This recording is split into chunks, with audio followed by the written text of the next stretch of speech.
नमस्कार। न्यूज के इकलौते फैमिली शो न्यूज की पाठशाला में आप सभी का बहुत स्वागत। मैं हूं सुशांत सिन्हा। सबसे पहले आपको बता दूं कि आज कौन कौन सा चैप्टर खोलने वाला हूं। 8 दिन 5 देश, 11 साल में पहली बार पीएम मोदी वो करने जा रहे हैं जो चीन का बुखार छुड़ा देगा। आज उसके बारे में बताऊंगा। Gold, gas, rare earth, PM Modi वो डील करने जा रहे हैं कि चीन के तोते उड़ जाएंगे। पीएम मोदी कौन सा बम बनवा रहे जो अंकर बंकर सब फाड़ देगा भाई। हाफिज मसूद अजहर, दाऊद, कोई ना बचेगा। इधर भारत के खजाने में छप्पर फाड़ पैसा आ रहा, उधर ट्रंप की इकोनॉमी और डॉलर दोनों कैसे डूबने लगे आज आपको दिखाऊंगा। पुरानी कार बाइक को पेट्रोल डीजल मिलना बंद, सरकार की रडार में आपकी गाड़ी भी तो नहीं आ गई है, यह चैप्टर जरूर देख लीजिएगा। सोने के बिजली स्विच, सोने का बेसिन, सोने का झूमर, सरकारी कॉन्ट्रैक्टर का होश उड़ा देने वाला स्वर्ण महल आज आपको दिखाऊंगा। कहां बन गया ताजमहल जैसा घर, देखेंगे तो भाई होश उड़ जाएगा और खर्चा सुनिएगा तो भाई बेहोशी हो जाइएगा। भारत, पाकिस्तान, चीन, 3 देश एक दर्द। बाढ़ बारिश के कहर की गजब तस्वीरें आई हैं भारत, पाकिस्तान और चीन से। आज तीनों देश का हाल दिखाऊंगा, लेकिन पहले दिन भर की बड़ी खबरों का रिवीजन, उसके बाद पहला चैप्टर।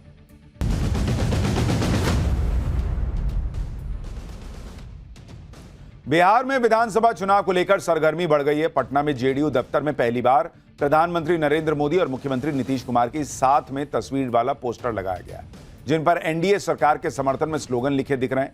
यह पहला मौका है जब जेडीयू दफ्तर में किसी दूसरे दल के नेता की तस्वीर औपचारिक तौर पर लगाई गई है, जो इस बात का संकेत है कि जेडीयू भी बिहार में मोदी के चेहरे को जीत की गारंटी मान रही है। रेल मंत्री अश्विनी वैष्णव ने लॉन्च कर दिया है रेल वन एप्लीकेशन। एक ही मोबाइल ऐप पर रेलवे से जुड़ी A to Z जानकारी मिलेगी, जिसमें टिकट बुक करना, पीएनआर के बारे में पता करना, ट्रेन स्टेटस, शिकायत, सहायता जैसी सभी सुविधाएं उपलब्ध हैं। रेल वन ऐप से ट्रेन कैंसिलेशन की स्थिति में रिफंड और ट्रेन में खाना ऑर्डर करने जैसी सुविधाएं भी हासिल की जा सकती है। राजस्थान के जैसलमेर में पाकिस्तान सीमा के पास भारतीय सेना युद्ध अभ्यास कर रही है। भारतीय सेना के सदर्न कमांड की हाई इंटेंसिटी कॉम्बैट ड्रिल यहां पर चल रही है। सेना की इस ड्रिल में जवानों की युद्ध लड़ने की तैयारियों को परखा जा रहा है। इस तरह की कॉम्बैट ड्रिल के जरिए सेना तेजी से रिस्पॉन्ड करने की क्षमता का समय समय पर टेस्ट करती रहती है। तिहाड़ जेल में बंद गैंगस्टर नीरज बबाना आज अपनी बीमार पत्नी को देखने अस्पताल पहुंचा। नीरज बबाना को दिल्ली हाईकोर्ट ने पत्नी से मिलने के लिए 6 घंटे की पैरोल कस्टडी दी थी, जिसके बाद गैंगस्टर नीरज कड़ी सुरक्षा के बीच अस्पताल में लाया गया। हाईकोर्ट ने भी ये साफ निर्देश दिए थे कि कस्टडी पैरोल के दौरान नीरज बबाना केवल अपनी पत्नी और डॉक्टर से ही मिल सकेगा, किसी दूसरे व्यक्ति से मिलने की इजाजत नहीं होगी। गुरुवार से अमरनाथ यात्रा शुरू हो रही है। सुरक्षा के लिहाज से सीआरपीएफ ने NH-44 को अपने कंट्रोल में ले लिया है। इसी रूट से अमरनाथ यात्रा के लिए श्रद्धालु गुजरेंगे और उससे पहले ही सीआरपीएफ के जवानों ने पूरे रूट की तलाशी ली और चप्पे चप्पे पर जवानों की तैनाती कर दी गई है। इस रूट से गुजरने वाली हर गाड़ी की चेकिंग की जा रही है। मेटल डिटेक्टर के साथ साथ स्निफर डॉग का भी इस्तेमाल किया जा रहा है।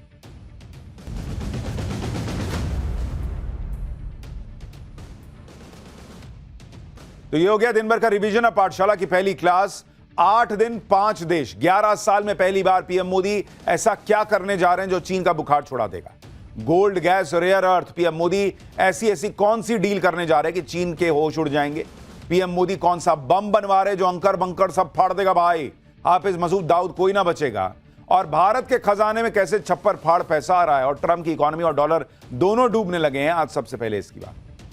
प्रधानमंत्री नरेंद्र मोदी आजकल डॉक्टर मोदी ज्यादा दिखने लगे हैं, क्योंकि वो ऐसी सालों पुरानी बीमारी का इलाज करने में जुटे हैं जिसको उनके पहले वालों ने ना इलाज मानकर छोड़ ही रखा था। और उन प्रमुख बीमारियों में से एक का नाम है पाकिस्तान और दूसरे का है चीन। इस समय प्रधानमंत्री नरेंद्र मोदी जिस तेवर में है ना, पाकिस्तान ने जिस तरह की हरकतें फिर से शुरू कर दी है ना, उससे सबको यही लग रहा है कि नरेंद्र मोदी कभी भी फिर से धमाका कर सकते हैं। ऑपरेशन सिंदूर का पार्ट 2 कभी भी लॉन्च हो जाएगा भाई, क्योंकि कल ही हमने आपको दिखाया था कि पाकिस्तान का आर्मी चीफ मुनीर फिर से आतंकी हमले को सही ठहराने लगा है। लेकिन यह नरेंद्र मोदी का नया भारत है। मुनीर और पाकिस्तान की गर्मी निकालने में देर नहीं लगाएगा।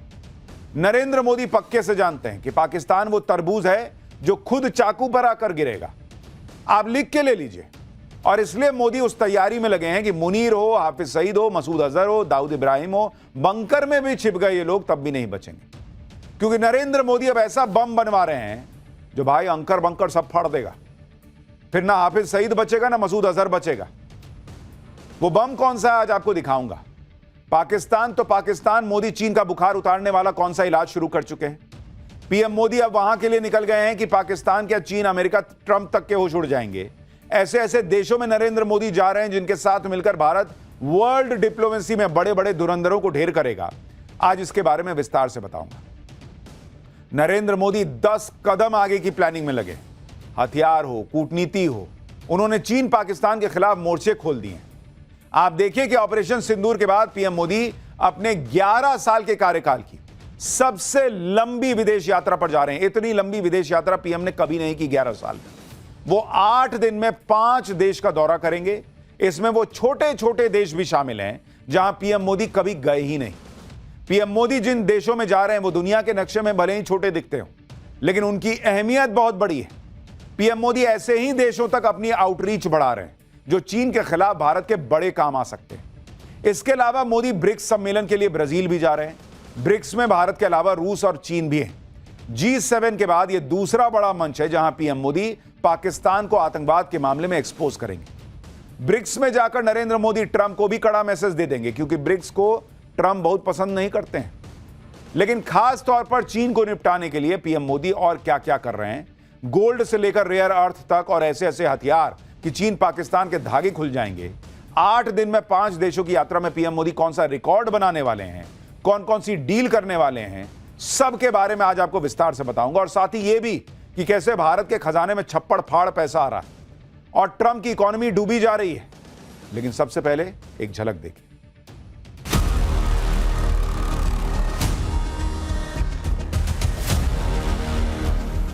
और अभी तो मैंने कुछ ज्यादा किया नहीं है, वहां पसीना छूट रहा है।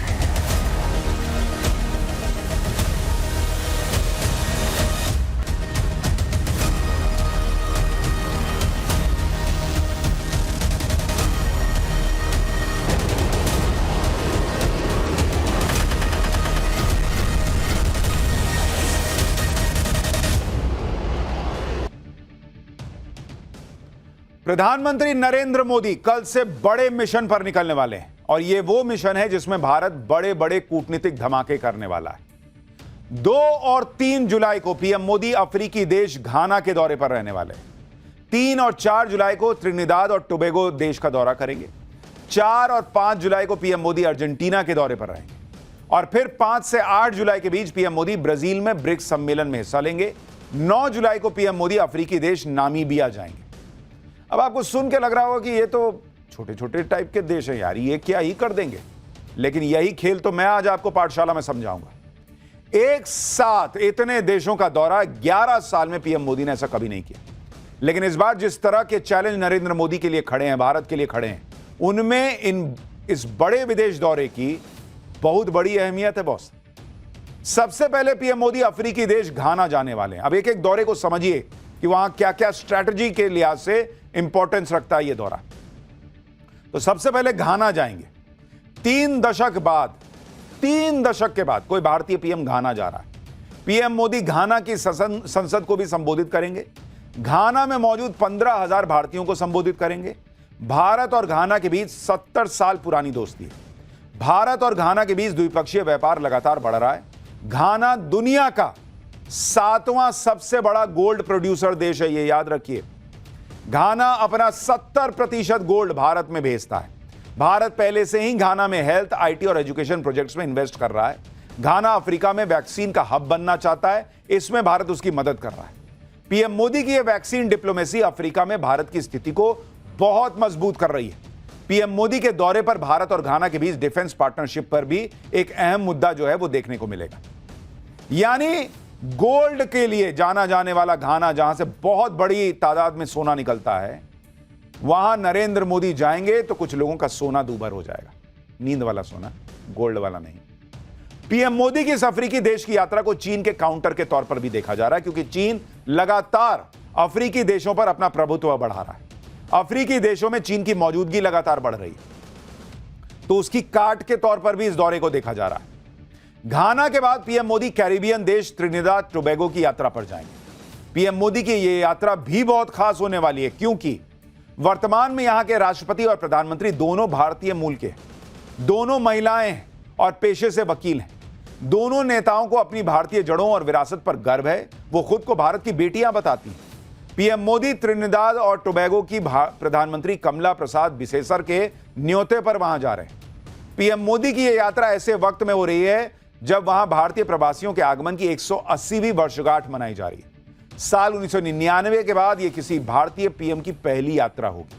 त्रिनिदाद और टोबैगो में 40 से 45% भारतीय मूल के लोग रहते हैं और इस देश की 1/4 आबादी हिंदू है। यहां बहुत धूमधाम से दिवाली मनाई जाती है। पिछले साल ही पीएम मोदी ने कैरेबियाई देश गुयाना का भी दौरा किया था और अब वो इस रीजन में फिर से जा रहे हैं।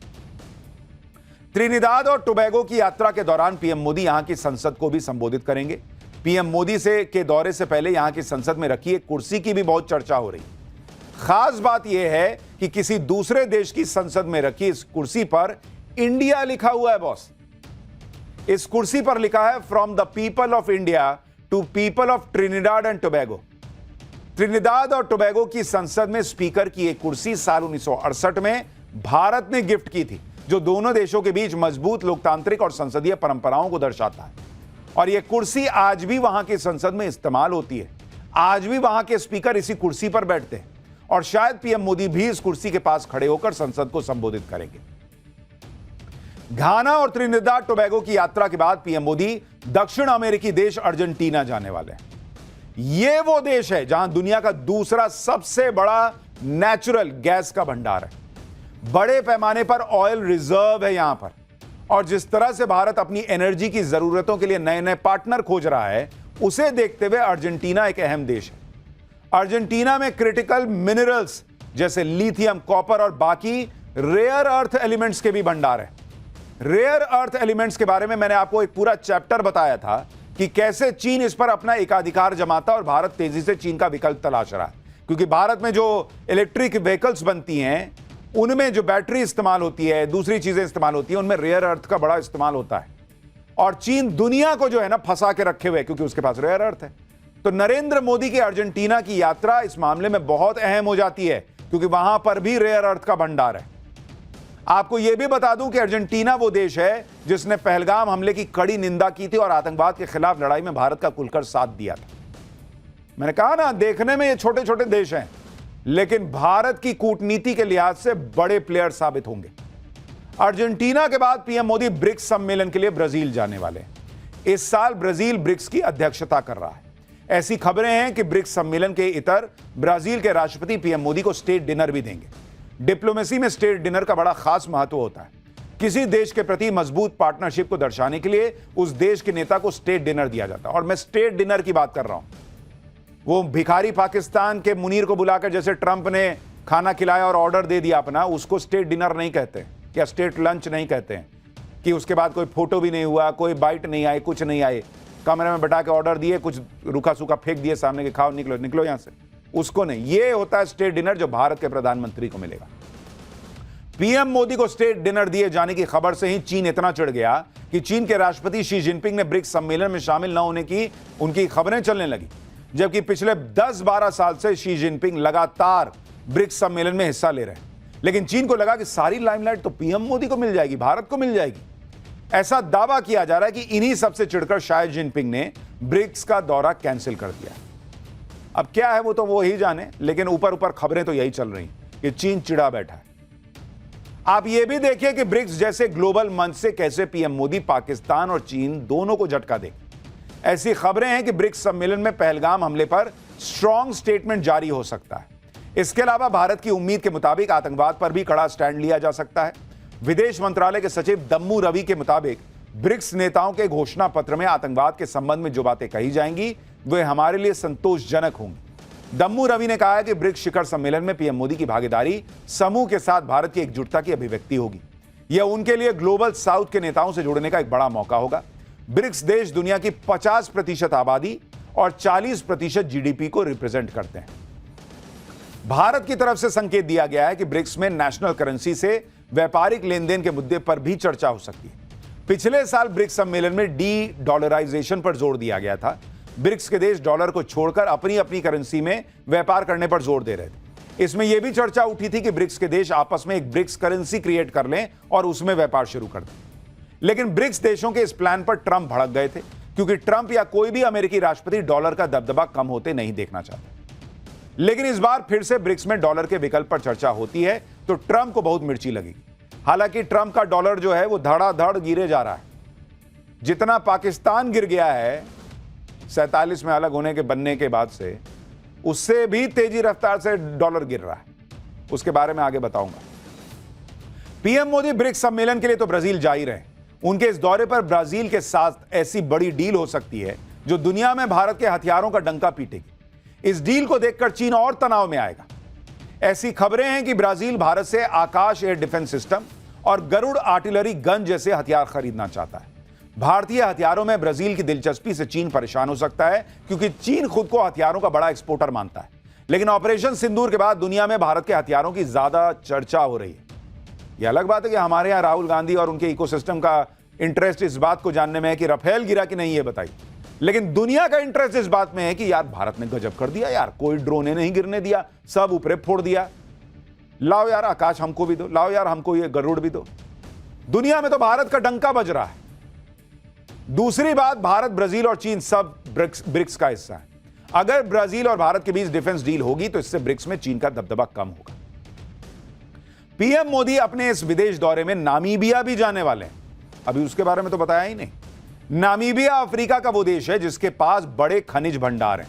नामीबिया से डायमंड, क्रिटिकल मिनरल्स और यूरेनियम निकलते हैं। भारत की नामीबिया के साथ डायमंड ट्रेड, क्रिटिकल मिनरल्स और यूरेनियम सप्लाई पर बात हो सकती है। नामीबिया में दुनिया का सबसे ज्यादा मरीन डायमंड है, जो डायमंड भारत में लंदन और दूसरे शहरों के जरिए आता है। लेकिन भारत अब नामीबिया से सीधे डायमंड ट्रेड की बात कर रहा है। नामीबिया में भारत की कई डायमंड प्रोसेसिंग कंपनियां भी काम करती हैं। भारत ने नामीबिया के माइनिंग, डायमंड प्रोसेसिंग सेक्टर में बड़ा निवेश भी कर रखा है। नामीबिया में रेयर अर्थ मेटल्स का भी बड़ा भंडार है जो भारत के काम आ सकता है। नामीबिया के पास यूरेनियम का भी बड़ा भंडार है जो भारत के न्यूक्लियर एनर्जी प्रोग्राम में काम आएगा। नामीबिया में 27 साल के बाद भारत का कोई प्रधानमंत्री जा रहा है। नामीबिया में पीएम मोदी वहां की संसद को भी संबोधित करेंगे। और इसलिए मैंने आपको कहा कि 11 साल में पीएम मोदी ने इतनी लंबी यात्रा, विदेश यात्रा नहीं की है। ऑपरेशन सिंदूर के बाद इस यात्रा के बड़े मायने हैं। जो चीन रेयर अर्थ पकड़े बैठा है उसको मैसेज देने के लिए भी इस यात्रा के बड़े मायने हैं। नामीबिया वो देश है जहां से पीएम मोदी भारत के लिए चीता लेकर आए थे। 2022 में 8 चीते नामीबिया से ही भारत आए थे, जो मध्य प्रदेश के कूनो नेशनल पार्क में लाए गए थे। जब से नामीबिया के चीते आए हैं तब से कूनो नेशनल पार्क में टूरिस्ट की संख्या बढ़ गई। अब तक नामीबिया और साउथ अफ्रीका से 20 चीते भारत ला चुका है और भारत में चीते खत्म हो गए थे, जिसके बाद पीएम मोदी ने यह नया प्रोजेक्ट शुरू किया था। एक तरफ नरेंद्र मोदी की यह कूटनीति चल रही है, दूसरी तरफ पाकिस्तान को कूटने की भी नीति चल रही है। जिस तरह से पाकिस्तान का फर्जी फील्ड मार्शल मुनीर फिर से भारत के खिलाफ जहर उगलने लगा है, जिस तरह से असीम मुनीर अपने आतंकवादियों को उकसा रहा है और फिर से टेरर कैंप खड़ा कर रहा है, उससे अगर कभी भी नरेंद्र मोदी ऑपरेशन सिंदूर पार्ट 2 शुरू कर दें या उसका मौका मिल जाए तो हैरानी नहीं होनी चाहिए। लेकिन इस बार नरेंद्र मोदी पाकिस्तान को घुसकर ठोकेंगे तो फिर असीम मुनीर ना हाफिज सईद को बचा पाएगा ना मसूद अजहर को बचा पाएगा। पिछली बार हाफिज सईद और मसूद अजहर दोनों को असीम मुनीर ने अंडरग्राउंड कर दिया था, बंकर में कहा गया कि छुपा दिया था। लेकिन नरेंद्र मोदी इस बार अंकर बंकर के चक्कर में नहीं पड़ रहे हैं। मोदी इस बार अंकर बंकर सब फाड़ देंगे बॉस, क्योंकि वो ऐसा बम बनवा रहे हैं जिसमें बंकर को चीर कर हाफिज सईद और मसूद अजहर तक पहुंचने की काबिलियत होगी। ऐसी खबरें हैं कि भारत अपना बंकर बस्टर बम बना रहा है। यह वही बंकर बस्टर बम है जिसे ईरान पर दागकर अमेरिका ने पूरी दुनिया में अपनी ताकत का डंका पीटा था, जिस बम ने ईरान की अंडरग्राउंड न्यूक्लियर साइट को फोड़ दिया था। अब भारत भी ऐसे बंकर बस्टर बम बनाने में लगा है। लेकिन यह भारत का बंकर बस्टर बम अमेरिका के बंकर बस्टर बम की तुलना में कम नहीं होगा, बल्कि उसे बराबरी की टक्कर देगा। और कई मायनों में तो यह अमेरिका के बंकर बस्टर बम से भी ज्यादा घातक होगा। भारत बंकर बस्टर बम बनाने के लिए अपनी सबसे ताकतवर इंटरकॉन्टिनेंटल बैलिस्टिक मिसाइल अग्नि 5 को मॉडिफाई कर रहा है। अग्नि 5 मिसाइल से ही 7,500 किलोग्राम के विशाल बंकर बस्टर वॉरहेड को दागा जाएगा। यानी इसे दागने के लिए B-2 बॉम्बर जैसे शक्तिशाली जेट की जरूरत नहीं पड़ेगी। कम खर्चे में भारत एक ताकतवर बम बना रहा है। भारत के बंकर बस्टर बम को अग्नि 5 मिसाइल से ही दाग दिया जाएगा। आमतौर पर अग्नि 5 मिसाइल न्यूक्लियर वॉरहेड कैरी करती है, इसकी रेंज 5000 किलोमीटर होती है, लेकिन भारी भरकम बंकर बस्टर बम को दागने से इसकी रेंज 2500 किलोमीटर होगी। लेकिन 2500 में तो हम पाकिस्तान को फोड़ देंगे। इसे अग्नि 5 मिसाइल से दागा जाएगा तो इसकी